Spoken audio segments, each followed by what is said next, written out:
ভয় লাগে। ইভেন আমি আজকে কিছু বলবো, কালকে অন্য একটা ট্যাগ আমাকে লাগিয়ে দেওয়া হবে। স্পেশালি আমি যেহেতু হিজাব পরে আছি, আজকে আমরা এই হত্যার বিচার চাচ্ছি।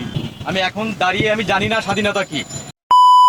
অনেকেই ভয়েস রেজ করেছি এবং যে প্ল্যাটফর্ম আমাদের কাছে আছে সোশ্যাল মিডিয়া, সেখানে আমরা কথা বলেছি। কম বেশি অনেকেই বলছি, অনেকে বলতে না পারলে হয়তো অন্তত মন থেকে একটু হলেও ঘৃণা প্রকাশ করছি যা গত কয়েকদিনে ঘটে গেছে আমাদের দেশে। আজকে তো মানে কথা বলতেই ভয় লাগে। ইভেন আমি আজকে কিছু বলবো, কালকে অন্য একটা ট্যাগ আমাকে লাগিয়ে দেওয়া হবে। স্পেশালি আমি যেহেতু হিজাব পরে আছি, সেটা আরো সহজ হবে হয়তো অনেকের জন্য। ফেসবুকে মানে আমাদের কাছে অনেক মাধ্যম আছে, মানে ভয়েস প্রকাশ করার জন্য, মানে মতবাদ প্রকাশ করার জন্য, কিন্তু মতবাদটা প্রকাশ করব কিনা সেখানে আমাদের 14 বার ভাবতে হচ্ছে, 100 বার ভাবতে হচ্ছে। কেন এই ভাবনাটা 2024 সালে এসে কেন আমাদের ভাবতে হবে? আমরা যদি অন্যায় কিছু বলে থাকি, সেখানে আমাদের ঠিক করে দেওয়ার জন্য মানুষ থাকুক, কিন্তু আমরা যদি ন্যায়ের পক্ষে বলতে চাই, সেখানে আমাদের কেন এতবার ভাবতে হবে যে আমরা কিছু বলবো কি বলবো না? যে নৃশংসতা রিসেন্ট টাইমে আমরা দেখলাম একটা স্বাধীন দেশে, মানে এমন কিছু হতে পারে 2024 সালে এসে, আমি অন্তত সেটা কোনোভাবেই এক্সপেক্ট করি নাই। এবং এটা নিয়ে আমাদের এইভাবে মানে বাক স্বাধীনতা চেয়ে, মানে খুনের হত্যার বিচার, ন্যায় বিচার চেয়ে, মানে কি বিচার হবে সেটাতেও আমাদের দ্বিধা রয়েছে। আমরা ন্যায় বিচার চেয়ে আজকে আমাদের এখানে দাঁড়াতে হচ্ছে। এবং অবশ্যই এমন ঘটনার দায় সবার, আমাদের প্রতিটা বাঙালি। আজকের দেশে এই অবস্থার জন্য আমরা প্রত্যেকে দায়ী নিজ নিজ জায়গা থেকে। তো সেই দায়টা সাংবাদিকদের ওপর বর্তায়, ক্রীড়া সাংবাদিকদের ওপরও বর্তায়। সেই দায়টা আমরা স্বীকার করি। সেই দায়টা স্বীকার করে আমরা আজকে ভয়েস রেজ করতে চাই যে আমরা সেই পরিস্থিতি, সেই স্বাভাবিকতাটা চাই যে আমরা স্বাভাবিকভাবে সত্য কথা সবসময় যাতে বলে যেতে পারি। শুধু একটা জায়গার কথা বলবো যে আজকে আমরা এই হত্যার বিচার চাচ্ছি, নৃশংসতার বিচার চাচ্ছি।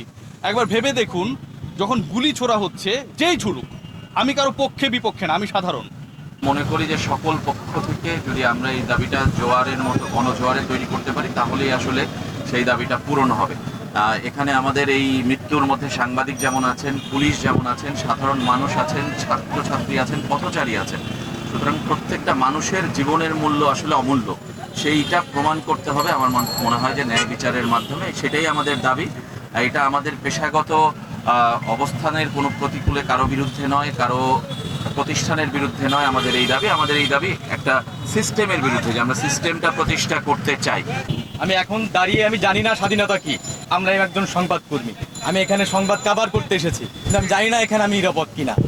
ওই দেয়ালে যারা আছে, একটা শিশু বসে আছে, সে শিশুটাও জানে না সে নিরাপদ কিনা। এই অবস্থা কেন তৈরি হবে একটা স্বাধীন দেশে? এবং এত বছর পরে এসেও আমরা দেখেছি কেউ এখানে এই অবস্থায় এসে নিরাপদ বোধ করছে না।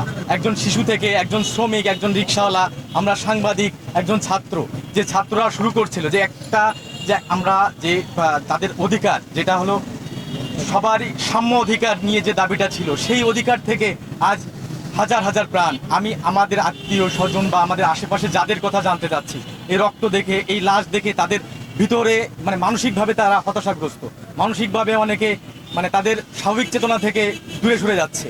আমি এতদিন পরে এসে, এত বছর পরে এসে, স্বাধীনতার এত বছর পরে এসে, কখনো এটা আমাদের কাম্য ছিল না।